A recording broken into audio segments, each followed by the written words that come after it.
Moïse Gaza, Habib Fatako, vous êtes des artistes. Comme artiste, vous êtes des artistes. Waton tipping horemon à un niveau motawata citoyen jo mo ala vision, mo ala esprit yaajuɗo ko mon ɗon fewndi on citoyen no wawi emportude e bêtise ji makko ɗi oton tipping hoore mum ha ɗon en fait. Parce que so tawi a woni artiste un artiste du peuple tawta adnon fof heɗotoma nodi discours ji gon ton sa tawi ɗi nafata société on, sa tawi ɗi moɓata il faut les éviter. Sa tawi ɗi discours ji ɗum wallata leydi ma ndi yo yaaru yeeso, il faut vraiment ne même rien dire ta wolo hay fos no ɓuri quoi. Certes piiji waɗi Fouta, il y a eu des histoires kono wona Fouta tum piiji histoire ji waɗi.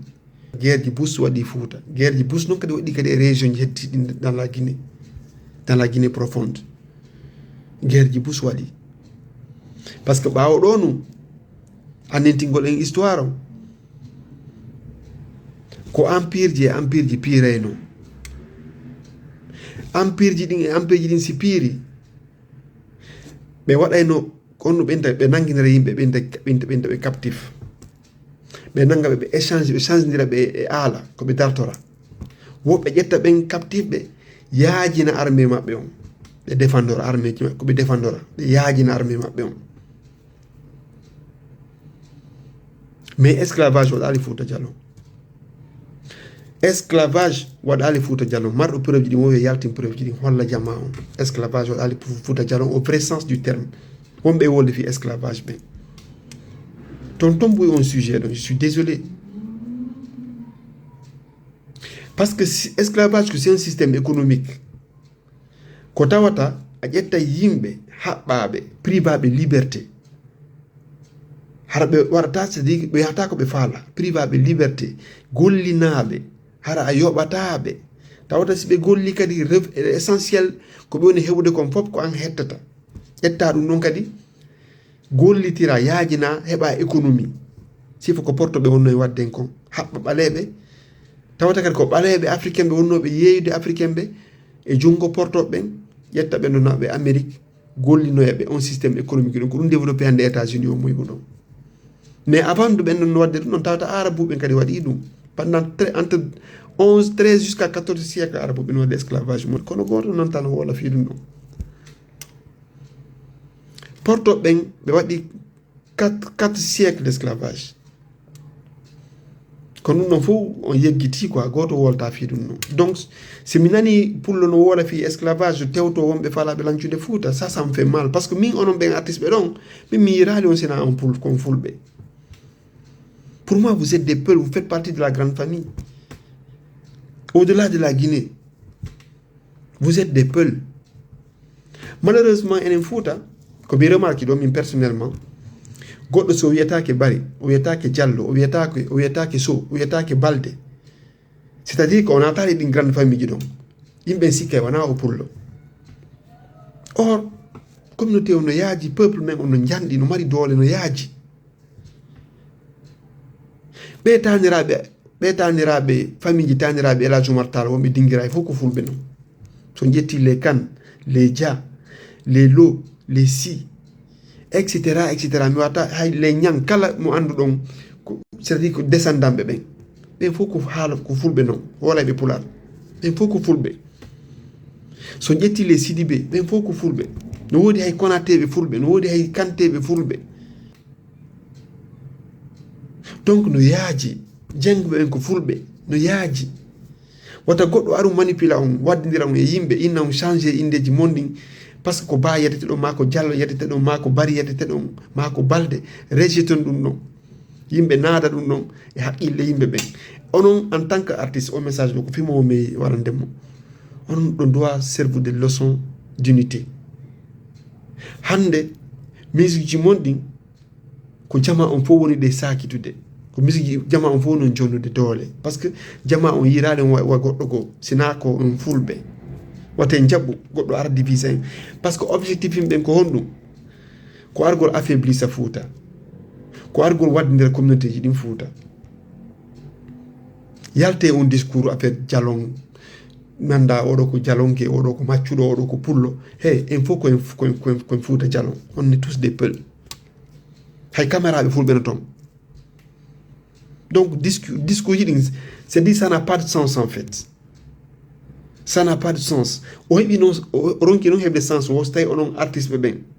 o heɓi kan noon sens o min nayno so tawi onon artiste ɓen on valorise on discours par ce que attitude mon on position mon on mo ƴetta ton place mo ƴetta ton on no véhicule ɗo message o heɓirta porté par ce que hande discours ji mon ɗin onon wona discours ji n'importe qui Moïse Gaza an si a yewti hande parce que tu es artiste ma Habib Fatako si a yewti vous êtes des artistes vous êtes suivis vous êtes écoutés par beaucoup de jeunes hay moko baɓe jento ton mais si tawi woɓɓe gon toon ɓe tawta haqqille maɓɓe ala eɗin piiji ɓe nani ɗo yewta discours ji malgré que hiɗen andi y a des choses où souvent hara y a des discordes société africaine on wayno en général mais si woɓɓe go nani ɗon yewde ɗum ɗon ɓe famata ko honɗum woni fondement falɗon yewde kon ɓe ƴetta position direct ɓe na ɓay min miɗo ɓawli wono min ɓawlir ɗo ni ɓe na min komi ɓe wattilan komi maccuɗo ma o min kam ɓay ɓe inni ko ɗami hoɗi wona mi pullo ma min ko ɓeeɗa inni kamɓe ko vrai fulɓe ɓe mbayso ɗaɓe hoɗi ko onon dowa hollude jama on fof hande ɓen ɗon fof ya aucune différence par ce que jama on hande jombiniray jama on yehidiranayi haajuji jama on hande no jangguidude no jannidirde kadi no junnidirde kadi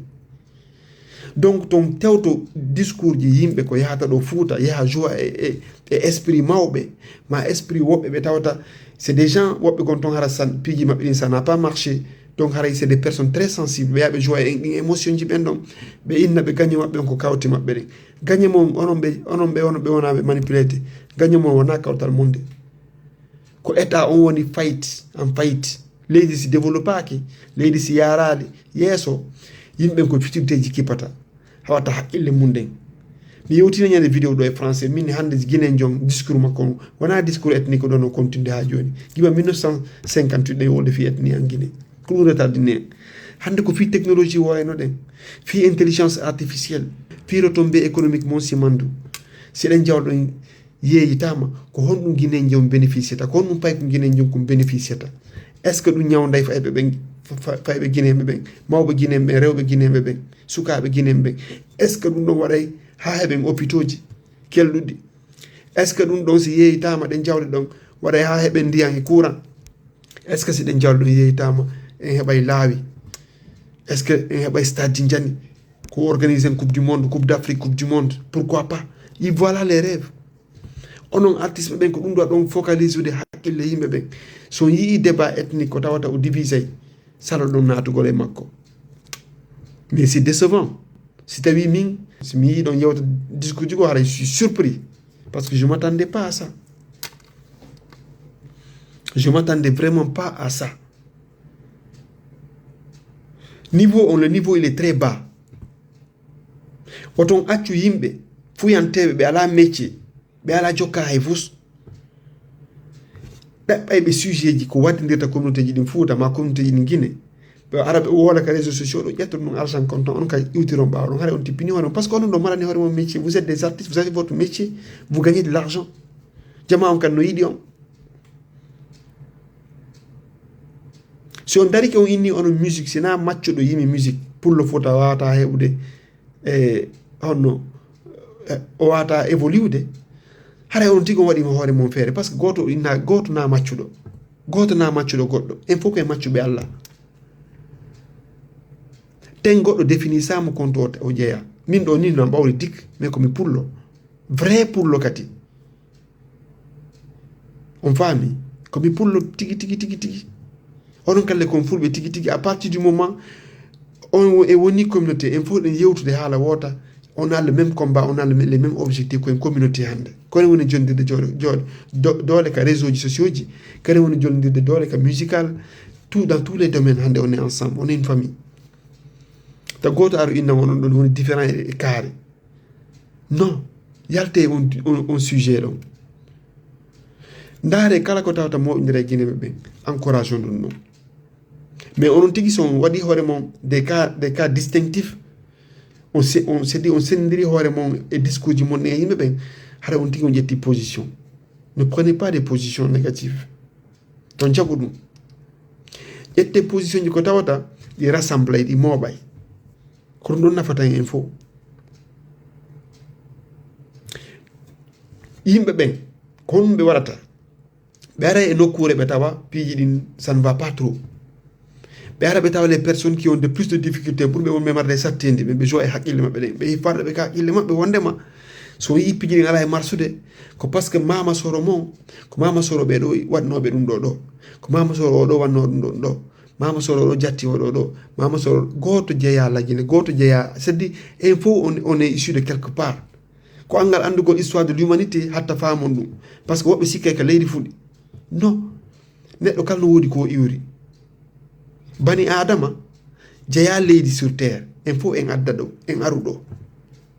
il faut fama ɗum en tant que croyant déjà na ha goɗɗo expliquera on ɗum gomɗin ɗo no andi ɗum ɗon ça c'est la base ça c'est la base Allah taga taw goɗɗo so tagi leydi ndi o tagu leydi ndi so tagi yimɓe ɓen o joƴini ɓe hoore leydi ndi donc goto jeeya leydi ndi yalte ɗin discours ji en fait hande ko wata en nafude koko moɓidirta en kon ko ɗum ɗon wata nafude laggine kala ɓiɗɗo laggine si ɗon yiɗi laggine voilà les discours qu'il faut tenir discours ji moɓidireede yimɓe ɓen citoyen ɓe ɓen wona discours ji innugol ni heɓe traiti mini différent goto traita ɗo goto différent wonɓe marde probléme hono dominical ni c'est à dire par exemple yimɓe no haɓida fi koɓe kawte fi affaire keerol fi affaire leydi ɗum ɗo ça n'existe na ha innugol ko affaire leƴƴi ma affaire différence woɓɓe hay famille ji tigi no haɓa fi leydi haɗa ko kamɓe jeydi nene e baaba ɓe haɓa fi leydi woɓɓe no haɓa fi pakkeje etc donc si yimɓe haɓi fuuta fi ɗum woton ƴettuta yimɓe ƴettu ɗum inna ɗum ko par ce que menen victimise o inna ɓeɗo mama soro ɓeɗo arno jatti ɓeɗo ɗo donc ko ɗum waɗi ɓe ala jaɓɗe men darna ɗo ɓe ala jaɓɗe men juula ɗo saria no woodi loi no woodi l'état existe yimɓe yahon porton plainte ƴetton les personnes concernées yahon réglon cas on à l'amiable entre mon ton entre individus mais taɓe on généralise ton waɗum communauté ji ɗi fof nder ton to naadu communauté fulɓe ɓen fof nder ton malheureusement ɓe ƴetti discours on ɓe waɗa mo discours ethnique ɓe waɗa mo discours ɓe yaajina discours on nafata onon kala artiste jo hande Guinée kala artiste jo surtout wolowo haala ko mi haalta ɗo ko mo doit wonde fier par ce que ko pullo mo doit wonde fier par ce que yimɓe no bambimo yimɓe no yiɗimo yimɓe no portimo yimɓe no encouragé mo to naatu e ɗin discours ji ɗon je suis désolé par ce que ɓay mi yiɗi vidéo ji mo no circule ɗo je ne pouvais pas ne pas faire une vidéo là-dessus parce que c'est surprenant quoi c'est surprenant donc goɗɗo wawi sortagol ko sorti ara waɗa vidéo o hoy ni wattodiran e yimɓe mon ɓe d'un seul coup en fait ɗum noon ɓe woni guirdude kamɓe waddodira e yimɓe ɓen donc onon en tant que nouvelle génération il faut changer ça il faut jouer un rôle so yiɓe artiste ɓe ɗo dans la sous-région les grands artistes ƴetto no Youssou Ndour en ni ƴetto no Alpha Blondy en jamais au plus grand jamais yiyon ɓen no jooɗi no wola fi leñol maɓɓe ma fi leñol jamais ko ɓe wona dow discours ji ko tawata ko concerne leydi ndin fiyo moɓidir leydi mais kala maɓɓe jotta ko inna min min mino waɗa ɗum ɗo ko nder leñol an non parce que son waɗi ɗum ɗon haray on jonni pi hunkun doole encore une fois wona on n'importe qui en tout cas sur le plan culturel wona on n'importe qui parce que yimɓe no andi on woni vous êtes devenu des artistes célèbres en Guinée yimɓe fof no andi on donc wattane yila oto naatu ɗin discours ji fiw ko LCC en hoccoto ɗo cikko ma ko ɓe yata manipulé ɗo yimɓe onon votre rôle c'est de sensibiliser votre rôle c'est d'unifier non seulement les peuples mais toute la communauté guinéenne ko ɗum on rôle mon en tant qu'artiste kala yiwɗa artiste no jooɗo no divisa kala mo yiɗa artiste no jooɗo no waddindira andu il n'a pas wala inspiration anda golle makko en fait parce que artiste yo na reggae man ɓen tum watta combat politique hay en tant que simple artiste haɗa na waɗo reggae haɗa ko musique ɗuma tuɗa wawi waɗude sujet ji sensibilisé à l'unité nationale comme message ɗum mi falano parce que voilà il fallait en parler en wata accude ɓe ara ɓe divise en en wata accude ɓe ara fuuta ɓe bonnana unité men ɓe jonna ɓe bonna doole ko marɗen ko c'est ça parce que noon objectif on en fait ko argol waddidira yimɓe ko argol divise fuuta ɓe faala il faut saloɗen ɗum ɗon